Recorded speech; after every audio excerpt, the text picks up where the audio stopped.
Picture two design studios.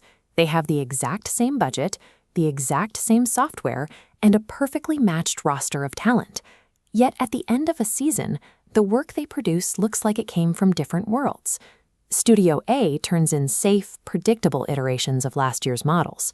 Studio B delivers something completely unexpected. We usually credit Studio B with having better ideas, as if they were born with a higher baseline of creative genius. In reality, a hidden structural variable governs the behavior of both rooms, dictating exactly how much adventure is allowed in the work. That variable is the loop length, the exact amount of time it takes to go from a conceptual sketch to a physical sample you can actually look at and judge. Consider the arithmetic of a 6-week lead time. In a single season, a team might get 4 attempts at a garment. Because a failed sample costs a sixth of your remaining chances, you only test what you already expect to work. The math of the calendar aggressively crosses out anything truly exploratory. Under these conditions, the concept phase ceases to be an exploration of the unknown. It becomes a mechanism for confirming the safe. The geography of Shanghai provides a physical proof of how this math can be broken. Most fashion weeks are showrooms parked a long way from a factory. In Shanghai, the runway, the fabric fairs, and a massive share of the world's textile production sit inside the same city and the same river delta. This proximity compresses the supply chain into traveling distance. A designer can settle a cloth in the morning, have a pattern cut by afternoon, and hold a sewn toile within days rather than weeks. Shrinking that loop to 48 hours collapses the cost of failure. When a season buys you dozens of attempts instead of 4, the rational move inverts.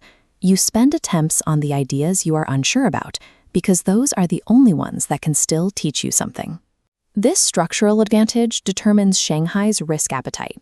It allows designers to dare to put something genuinely new on the runway, because they could afford to be wrong cheaply along the way. Manufacturing has recognized this structural law for over 50 years, applying it to the most rigid industrial environments. The Toyota production system focused heavily on reducing changeover times, the time it takes to swap the dies on a massive press. The strategy was to make a changeover so cheap that the factory could run small batches of parts. Small batches mean a factory can afford to be wrong about a single run.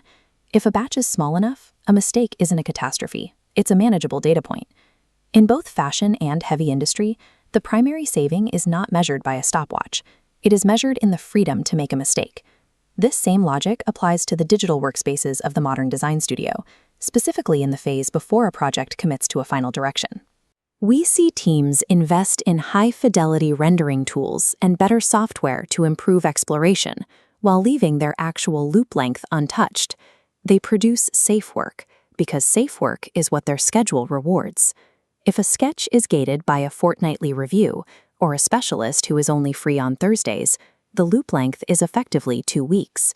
Even with the best digital tools, that math forces a team to spend their limited goes on predictable ideas just to ensure they have a result to show at the meeting. These process details are the governor on how adventurous the work is allowed to be. They create an environment where the concept phase is no longer exploring, it is merely confirming the obvious. However, speed alone is insufficient. A fast loop without judgment produces confidently made mediocrity, the high-speed genericism often seen in fast fashion. The loop only pays off if a designer is genuinely evaluating each pass with taste. The real question for any team is how many innovative ideas they stopped trying, simply because it would have taken until November to find out if they worked. You want to settle every question while the work is still fluid, because eventually the concept phase ends and the final work snaps into the brutal reality of physical tooling. This is the philosophy of Depix, because design decisions are cheap as a sketch, brutal once tooled. See every angle before you build.